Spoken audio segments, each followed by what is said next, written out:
15 листопада, пятница. У эфира Белсатзум. З вами Віталь Бабін. Вітаю, новини і розмови тягом ближайшей паўгадзіны. Вашей увазе запрашаю. Дорожэе долар, рэкорды б'юць і цэны на папулярныя прадукты. На што будзе пасля выбараў? Аналітыка і прагнозы. Памёр начальнік міліцыі Слаўгараду. У 2020-м Андрэй Лазаковіч скардзіўся на надпіс «3%». КДБ працягвае затрыманне, пад раздачу трапілі нават тыя, хто высмейваў фірмовыя боты Белазу. Долар працягвае імкліва расці, і другі дзень запар абнаўляе максімум. Ён зноў падаражэў больш як на капейку і каштуе цяпер амаль 3 рублі 38 копеек. Расійскі рубель падае ў цане. Паводле Нацбанку у кастрычніку паскорылася базовая інфляцыя, якую разлічваюць без уліку сезоннасці. Яна склала 5,3% гадавых. Калі ж улічваць сезоннае падаражэнне тавараў, то паводле Белстату інфляцыя ў кастрычніку знізілася на 0,1 адсоткавага пункту да 5,9%. Пры гэтым харчы ў параўнанні з мінулагоднім кастрычнікам падаражэлі ў сярэднім больш як на 7%. Найбольш выраслі цэны на аліўкавы алей, бульбу, свініну і перац. Падтаннелі ж за гэты час грэцкія крупы, рыбныя кансервы і кансервы для дзіцячага харчавання. З намі на сувязі эканамістка Аліса Рыжыченка. Спадарня Аліса, вітаю вас. Добрый день. То, што адбываецца з амерыканскай валютай сёння. Некаторыя эканамісты, эксперты звяртаюць увагу, што это вынік пераабрання Дональда Трампа на пасаду прэзідэнта Злучаных Штатаў. Ці вы пагадзіліся? В том числе, да, это является одним из факторов того, что мы наблюдаем сегодня, потому что доллар на фоне выборов в Америке и победы Дональда Трампа укрепил свои позиции как мировой валюты. Инвесторы и уже в преддверии выборов, да, когда уже было понятно и по прогнозам, да, и по опросам голосования было ясно, что победит Дональд Трамп, инвесторы уже переключали свое внимание на долговые обязательства США, на инвестиции в валюту. И это все, конечно же, пока что такая временная волатильность этого доллара, да, то, что он укрепляет позиции. Что будет дальше, будет зависеть от проводимой экономической политики Трампа. Но в целом его политика является проинфляционной, и это в том числе ведет также к укреплению доллара как к мировой валюте. С другой стороны, мы еще имеем ситуацию в России, то есть на фоне всего этого российский рубль ослабевает по отношению к доллару. Кроме этого, в России есть еще другие факторы, такие как снижение нефтегазовых доходов, то есть снижение валютной экспортной выручки, которая влияет также на, скажем так, на предложение валюты внутри страны. При этом у нас, не у нас, а в России возросший спрос на валюту в связи с тем, что импорт немножко набирает обороты по сравнению с тем, что было летом. И поэтому, конечно, вся эта ситуация отражается так или иначе на валютном рынке в Беларуси. Поэтому, да, мы видим то, что происходит в России с валютой, то, что происходит в мире с долларом, это отражается на курсе доллара по отношению к белорусскому рублю.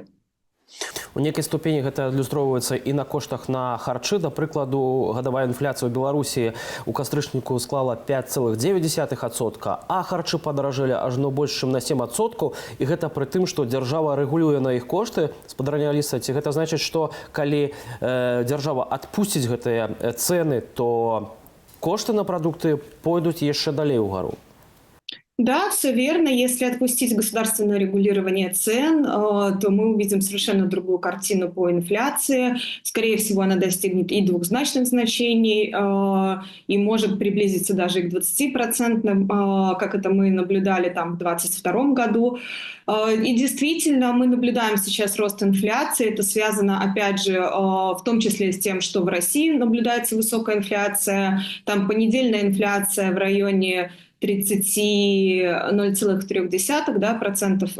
И Это, конечно, такие рекордные показатели для России. А наш импорт в основном сейчас как раз-таки зависит от России. Да? То есть мы импортируем из России товары.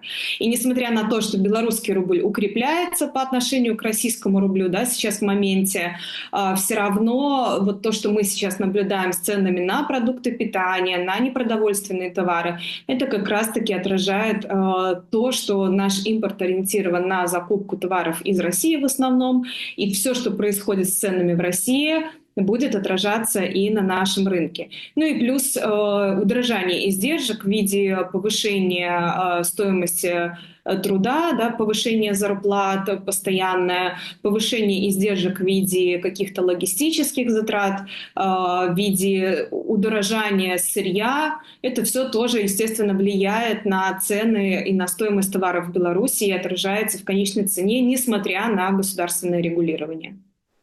Але у нас же, да прыкладу, ёсць свая гародніна, мы яе ў такой колькасці не закупаем у іншых краінах. Я маю на ўвазе такія папулярныя ў беларусаў прадукты, як бульба, як капуста, як морква, гуркі, памідоры. Яны вельмі істотна падаражэлі. З чым гэта можа быць звязана? Таму што сезонныя кошты як бы былі крышачку заніжаныя ў параўнанні, напрыклад, з несезоннымі, але яшчэ і восень не скончылася. Чаму тады ўжо прадукты так моцна падаражэлі? Дело в том, что то, что говорится, когда мы говорим о том, что что-то выращивается в Беларуси, это не значит, что это вот вырастили собственными силами в Беларуси. Для того, чтобы вырастить ту же картошку, нужно завести определенные породы этой картошки, да, культуры там определенно. А для того, чтобы вырастить какие-то там зерновые, нам необходимо завести удобрения. Или какие-то для животных нам нужны определенные корма и добавки к кормам. И все это мы привозим за границы, да, с Запада. И за это все мы должны платить в валюте, более дорогую стоимость. И, соответственно, это возросшие издержки, да, которые учитываются в формировании цены даже в условиях регулирования цен. И поэтому мы видим рост цен у нас сейчас в стране. Пры гэтым, вось, калі кажа Нацбанк, што базавая інфляцыя, то бок без уліку сезонных коштаў таксама разагналася, чакаць нейкіх сур'ёзных выклікаў для эканомікі ў гэтай сувязі пасля выбараў. Як вы лічыце, ці ўсё будзе больш-менш спакойна пасля студзеня 2025 года? Вот тут как раз все много будет зависеть от денежно-кредитной политики и от монетарной политики, да, от того, как будут действовать власти и будут ли они дальше стимулировать рост зарплат, потому что на сегодняшний день мы видим, что вот это вот безграничное повышение зарплат приводит к стимулированию внутреннего спроса. Предложение не успевает обеспечивать тот спрос, который существует. И на фоне этого в том числе растут цены. Что будет после выборов? Возможно, власти отпустят цены. Возможно, это будут какие-то послабление только на некоторые определенные виды товаров. То есть тут все будет зависеть от действий властей, насколько они дадут свободу, потому что инфляционный навес у нас уже сформировался достаточно большой в стране. Поэтому насколько он себя проявит, этот инфляционный навес в дальнейшем, все будет зависеть от властей, насколько они дадут свободу рынку формировать цены на основе спроса и предложения. І спадзяванні вось на гэтыя танныя крэдыты ад Расіі таксама ў чаканні іх урад Беларусі, на ваш погляд, ці яны змогуць нейкім чынам выратаваць сітуацыю, калі раптам штосьці вось такое здарыцца? Кредиты от России, на которые рассчитывает сейчас Беларусь, они нацелены исключительно на рефинансирование и на поддержку тех инвестпроектов, которые запланировалось реализовать в рамках импортозамещения, так называемого. То есть фактически просто освоить деньги и тем самым повысить статистику по инвестициям в строительство, по инвестициям в машины и оборудование, по каким-то зарплатам, обеспечению рабочих мест и так далее. То есть эти кредиты не пойдут на помощь и на поддержку гражданского общества, либо вообще, в принципе, общества в Беларуси. Это все пойдет на то, чтобы, скажем так, не ощущать очень сильно тот дефицит бюджета, который у нас сейчас сформировался. Спадарня Аліса, даражэюць не толькі харчы, даражэе нерухомасць, прынамсі ў Менску у кастрычніку рост склаў 1%. Гэта гістарычны максімум за 10 гадоў, і квадратны метр у Менску ўжо цяпер каштуе у сярэднім $1600. З чым гэта можа быць звязана? Можа быць з тым, у тым ліку, што беларусы, расчараваныя гэтым беспрацоўем у рэгіёнах, з'язджаюцца ў Менск, каб знайсці там добрую працу, ну і па магчымасці набыць такое жытло. Ці, можа быць, яшчэ нейкія прычыны? На самом деле рост цен мы наблюдаем не только в Минске, но и по всем регионам, и мы это наблюдаем с начала этого года. Там, если посмотреть данные по первому кварталу этого года, там в Витебской области прирост цен на 70% по стоимости квартир. В Гродно, в Могилеве то же самое. То есть регионы никак не отличаются по статистике сейчас и по ценам от Минска в плане прироста. Да? Цены, естественно, там ниже, чем в столице, но прирост цен, он приблизительно такой же, как и в столице. И это как раз свидетельствует о том, что у нас несколько ключевых факторов, почему цены так повышаются. Во-первых, у нас низкое предложение на фоне высокого спроса, а высокий спрос формируется за счет вот как раз-таки возросших доходов населения. Это первое. Второе, мягкой денежно-кредитной политики, то есть доступностью кредитов и достаточно привлекательными ставками по ипотеке по сравнению с тем, какие они были раньше. Ну и желанием белорусов, скажем так, в условиях нестабильности экономической, политической, каким-то образом сохранить свои сбережения. То есть инвестиции в недвижимость – это один из способов сохранить свои инвестиции. Но надеюсь, что сейчас это уже пойдет на спад, потому что сейчас уже, скажем так, рынок не для покупателя, а для продавца, потому что цены уже действительно достигли рекордных значений.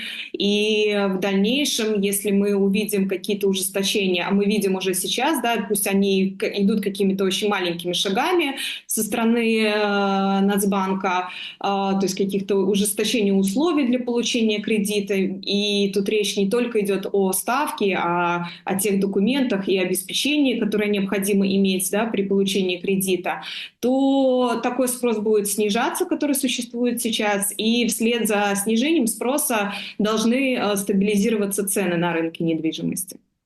Ну, тады, я думаю, варта все ж таки пачакаць, каб сапраўды добра ўкласціся ў нерухомасць. Дзякуй вам вялікі за гэтую размову, за гэты каментар. У Менску раніцай спынялася метро на 3-й лініі. Перапынак у руху адбыўся каля паловы на 8 і працягваўся 10 хвілінаў. Паводле службы метрапалітэну звязваюць гэта з няспраўнасцю цягніка. Пра іншыя падзеі ў Беларусі і свеце ў нашым аглядзе. У 44 гады памёр кіраўнік міліцыі Слаўгараду на Магілёўшчыне палкоўнік Андрэй Лазаковіч. Раней ён узначальваў таксама міліцыю Крычава. Вядомы Андрэй Лазаковіч тым, што ў 2020-м ён сам паскардзіўся ў сваё ведомства на надпіс «3% ля помніка Леніну». У 2022-м міліцэйскага начальніка ўзнагародзілі нагрудным знакам за самаадданую службу першай ступені. На пасаду міністра аховы здароўя і сацыяльных службаў Злучаных Штатаў новаабраны прэзідэнт Дональд Трамп намінаваў Роберта Кеннеді-малодшага, які сам удзельнічаў у цяперашняй прэзідэнцкай гонцы як незалежны кандыдат. Раней Кеннеді агучваў свае прыярытэты ў галіне барацьбу з эпідэміяй хранічных захворванняў і скарачэння хімікатаў у прадуктах харчавання. Яго крытыкавалі за пазіцыю супраць прышчэпак ад COVID-19 і абвінавачвалі ў распаўсюдзе дэзінфармацыі падчас пандэміі. За айцішнікаў парку высокіх тэхналогіяў сабралі грошы на выбарчую кампанію Лукашэнкі. Дзяржаўныя медыі не назвалі кампаніяў, якія перавялі грошы на рахунак. Апроч таго, у парку правялі пікет для збору подпісаў за Лукашэнку. У 2020-м айцішнікі былі адной з самых шматлікіх пратэставых групаў. У выніку паслявыбарчых рэпрэсіяў многія айці-кампаніі мусілі пакінуць Беларусь. Хакеры заявілі пра ўздом сеткі Нацыянальнага банку Беларусі з базамі карыстальнікаў. Праўкраінская хакерская групоўка Dump Forums мае намер бліжэйшымі днямі зліць некаторыя з базаў. Хакеры сцвярджаюць, што дзякуючы ўзлому сеткі Нацбанку яны таксама атрымалі і апрацавалі доступы ў сеткі, цытата, некалькіх іншых дзяржаўных установаў Беларусі. Яндекс.Гоу патлумачыў рост цэнаў на таксі тым, што ў Менску кіроўцаў на лініі стала на траціну менш праз увядзенне рэестру аўтаперавозак пасажыраў у нерэгулярных зносінах. У цэлым у краіне колькасць кіроўцаў скарацілася на чвэрць. Паводле службы, паколькі колькасць ахвотных ехаць пры гэтым не зменшылася, то ў сістэме стаў спрацоўваць каэфіцыент павышэння росту. Менчукі заўважылі не толькі рост цэнаў, але і павялічаны час чакання аўтамабіляў. Яшчэ больш інфармацыі, відэа, фотаматэрыялаў можна знайсці, перайшоўшы па QR-кодзе на вашых экранах і маніторах на наш тэлеграм-канал. Падпісвайцеся і чытайце інфармацыю, якую рыхтуюць нашыя калегі. Галоўная ўмова – гэта павінна быць бяспечна для вас. Таксама чытайце нашу інтэрнэт-старонку belsat.eu пры той жа ўмове. Бяспека перад усім. Дзякую, што вы з намі. Масавы хапун на Белазе ў жодзіне звязаны з новым абуткам, што пачало вырабляць прадпрыемства. Паводле праваабарончага цэнтру «Вясна» нехта з працаўнікоў прадпрыемства стварыў чат, у якім высмейвалі гэтыя боты. Сілавікі адрэагавалі на гэта затрыманнямі. Нядаўна стала вядома, што БелАЗ вырашыў узяцца за вытворчасць абутку і выпусціў боты. Яны, паводле розных меркаванняў, вельмі нагадваюць знакамітыя маркі «Caterpillar» або «Timberland». Але выявілася, што шыюць іх у Кітаі і ставяць лагатып БелАЗу. Кошт іх значна ніжэйшы, чым у вядомых марак. Набыць такі абутак можна за 120 рублёў, у той час як арыгіналы ў 4-8 разоў даражэйшыя. Акрамя затрыманняў на БелАЗе, праваабаронцы паведамляюць, што напярэдадні супрацоўнікі КДБ зладзілі чарговы рэйд па ўсёй краіне. У сувязі з гэтым служба эвакуацыі «Байсол» інфармуе, што каманда ініцыятывы працуе цяпер у поўным складзе. З намі на сувязі Алексей Лівончык, сузаснавальнік ініцыятывы «BuyHelp» і фонду «Байсол». Алексей, прывітанне. Добрый день, вітаю вас. Высмейванне Лукашэнкі ў сацыяльных сетках, вядома, варта чакаць крымінальнай справы, але вось боты, абутак ад БелАЗу, якія патрапілі пад крытыку завадчанаў, гэта што? Як гэта можна пракаментаваць? Это можно прокомментовать так, что люди створили абсолютно легальную рэч, чтобы кожны чалавек можа убачыць нешта дзіўнае і захацець разам з сябрамі над ім паржаць. І ў нармальнай краіне, дэмакратычнай краіне можна ржаць над усім, пакуль гэта застаецца ў рамках, так сказаць, агульнай культуры і свабоды слова і не пераходзіць на пагрозы смерцю, можна ржаць над палітыкамі, можна ржаць над вопраткай, можна крытыкаваць каго заўгодна. А ў Беларусі, паходу, ўжо намацоўваецца такі таталітарны майндсет, то бок нельга смяяцца над нічым, што робіць дзяржава. БелАЗ, гэта, ці што там у нас было, гэта, не памятаю, да, гэта дзяржава, адпаведна, ўсё, што робіць дзяржава, яму трэба пакланяцца. Гэта трохі ўжо паўночна-карэйскі наратыў, то бок нашыя сілавікі, так званыя, сочаць менавіта за тым, каб людзі проста нават і пікнуць не маглі у кірунку у стылі нейкай крытыкі. І гэта ўжо не першы раз. Арыштоўвалі людзей, якія крытыкавалі нешта, я памятаю, на Менскім трактарным заводзе, гэта калісьці было. Арыштоўвалі людзей, якія крытыкавалі нейкія банальныя рэчы на кшталт спазнення ў тралейбусаў, падаецца, гэта было ў Віцебску. Вот зараз арыштоўваюць людзей, якія смяюцца над ботамі. Гэта ўжо таталітарны майндсет. У паўночнай Карэі пасярэдзіне Еўропы нельга смяяцца над усім, што робіць дзяржава, таму што дзяржава гэта святое, дзяржава не можа памыляцца. Але гэта ўжо пераход фактычна да таталітарызму. Вельмі шмат затрыманняў апошнімі днямі назіраецца па ўсёй Беларусі і прыходзяць у тым ліку да сваякоў палітвязняў. Што пра гэта вам вядома? Я мяркую, што гэта частка кампаніі запалохвання перад выбарамі, і зразумела, што нас папераджалі, што будзе такая кампанія. Мы чулі пра гэта, што складзены некалькі спісаў на ператрусы, на затрыманні, там першы і другі спіс. І мы чулі ад гэтага ў некалькіх публікацыях, наколькі я памятаю, нашай Ніве з'явілася першая, але, падаецца, крыніцай з'яўляецца Белпол. Знову-такі, я магу памыляцца, але сэнс у тым, што абяцанні, што будуць затрымліваць, яны рабіліся досыць даўно, і зразумела, што перад гэтымі выбарамі гэтай рэжыму не патрэбна нават і, не ведаю, аскерка ніякай салідарнасці і аскерка ніякага вольнадумства. Гэта павінна быць цалкам зачышчанае поле. Знову-такі, я вяртаюся да параўнання з паўночнай Карэяй. Можа быць толькі адзін кандыдат плюс пара там кандыдатаў, якія высоўваюцца, каб падтрымаць яго накшталт спадара Гайдукевіча. Ну і плюс у нас ёсць яшчэ такая рэч, як вялізная траўма спадара Лукашэнкі з 2020 года, калі ён дазволіў адносна, так сказаць, вольную перадвыбарчую кампанію, выніку яго ледзьве не знеслі. Вот тут вот ключавое ледзьве, і ён страшна баіцца, што а зніводкуль з'явіцца чарговыя натоўп у мільён чалавек, і ён іх проста знясе. І таму ідзе зачыстка. І гэта зачыстка не ўзроўні 10-го, там, 15-го года, да, ці як гэта раней рабілася. Гэта абсалютна таталітарная зачыстка, таму што ў Беларусі не можа быць нічога вольнага. Больш усё. То бок цалкам усё павінна быць мёртвым. Ну, не можа быць суполак, якія займаюцца, напрыклад, экалагічнай самаадукацыяй, не можа быць суполак, у якіх рагочуць над жоўтымі ботамі, не можа быць нічога. Павінна быць толькі ухваленне правадыра. Кропка. І уласна, у сувязі з гэтым, наколькі шмат сёння прыбавілася працы, у тым ліку эвакуацыйнай службе Байсолу, тому што, я так разумею, заявак вельмі шмат, і працаваць іх усе зараз не ўяўляецца магчымым аператыўна. Заявак сапраўды вельмі шмат. Тут я зраблю адразу карэкцыю, што я не удзельнічаю day-to-day у працы эвакуацыйнай службы. Мы каардынуемся з імі. Гэта наш асобны, это байсолаўскі асобны кірунак, які, так сказаць, дзейнічае аўтаномна. Заявак заўсёды было шмат, зараз іх стала больш, і хутчэй за ўсё стане зноwu больш. Ну, мы робім, тут дакладней кажучы, не мы, я кажу, байсолаўская служба эвакуацыі робіць усё, што можа. Я ведаю усіх хлопцаў, якія ў яе ўваходзяць, і дзяўчат, і ведаю, што яны сапраўды як бы робяць, што можуць. Мы, таксама я магу сказаць, што мы пашырым, на гэтым фоне сёння было прынята рашэнне байхелпам, што мы пашырым сетку шэлтараў за мяжой, каб мы маглі размяшчаць тых, хто ўцякае, калі гэты поток істотна падвысіцца. І гэта, вот, я думаю, што на дадатак да, ну, у нас зараз ёсць у рамках розных праграм, у нас падаецца, таму што іх ужо шмат, мне складана іх лічыць, у нас падаецца 89 шэлтараў ёсць. Мы збіраем, мы адкрыем яшчэ 3. Вот. Гэта не адбудзецца адразу, але стратэгічнае рашэнне прынята, гэта будзе ініцыятыва менавіта кампаніі BuyHelp, бо мы маем на гэта сродкі у рамках дзеянняў службы хуткай гуманітарнай дапамогі.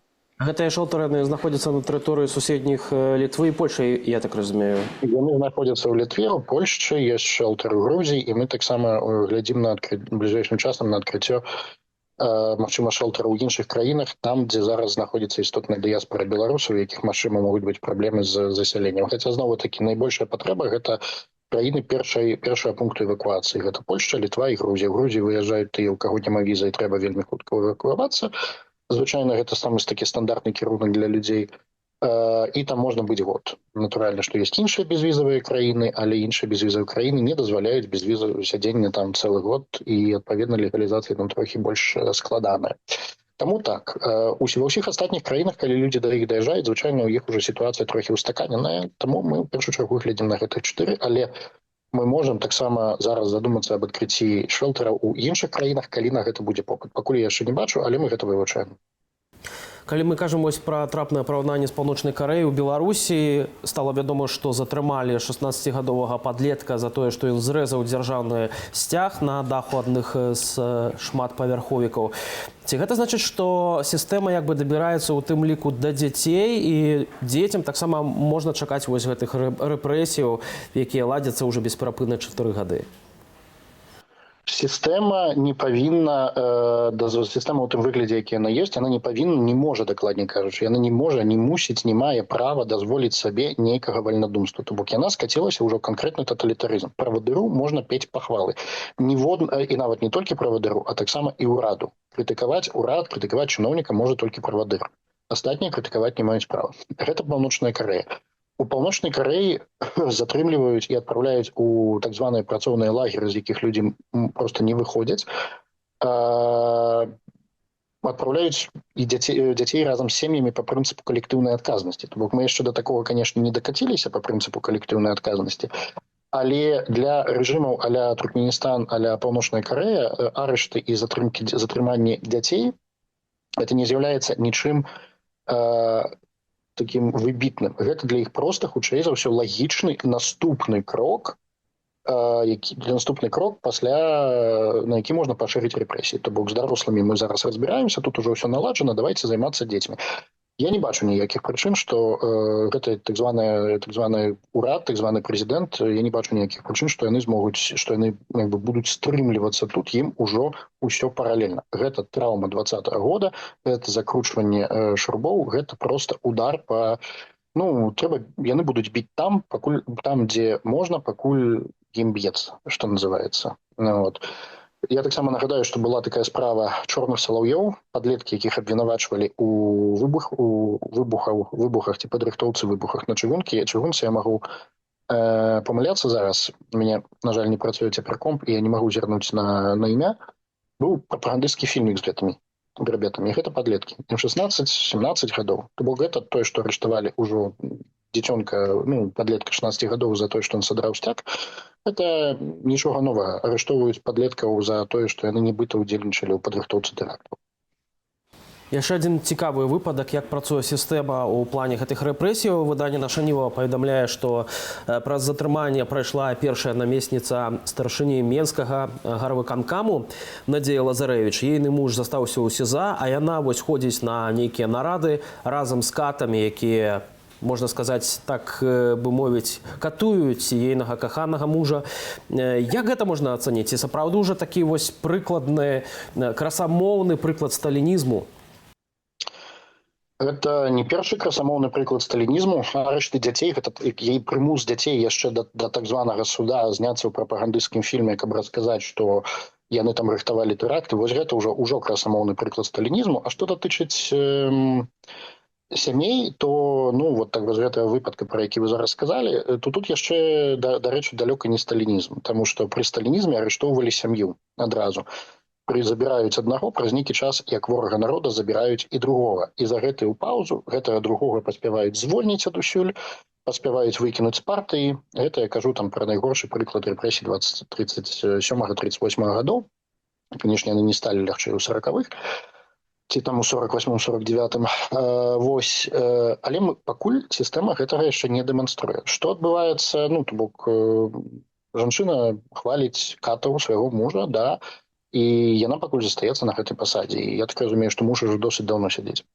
То бок, мы яшчэ не дакаціліся да сталінізму у тым сэнсе, што яна пакуль яшчэ на свабодзе не пазбаўлена пасады, але дакаціліся да сталінізма, што яна вымушаная хваліць, так сказаць, людзей, якія забралі яе супруга. І тут можа быць некалькі прычын. Жаданне выжывання, што абсалютна зразумела. Тут можа быць наступная прычына. Ёй проста маглі сказаць, ты будзеш сядзець, ціха рабіць справу, і ад гэтага будзе залежаць лёс твайго мужа. Гэта другая прычына.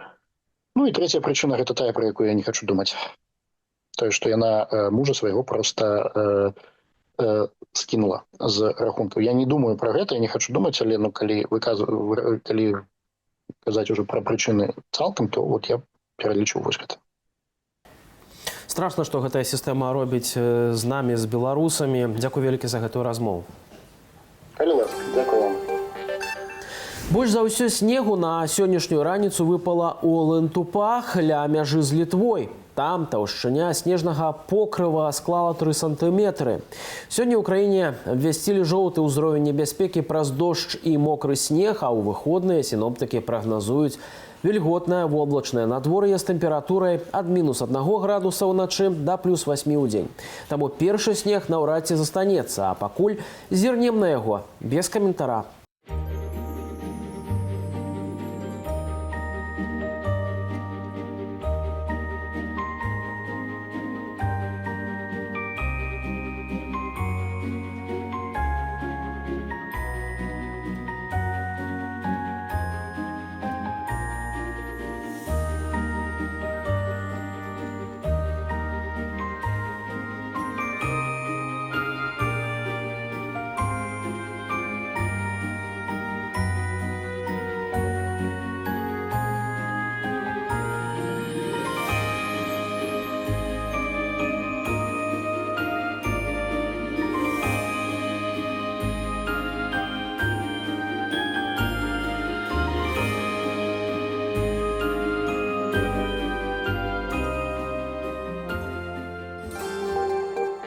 На гэтым у нас усе навіны. Дзякую за вашу увагу, каментары і упадабанні. Зычу спадарству добрага вечара і прыемных выходных.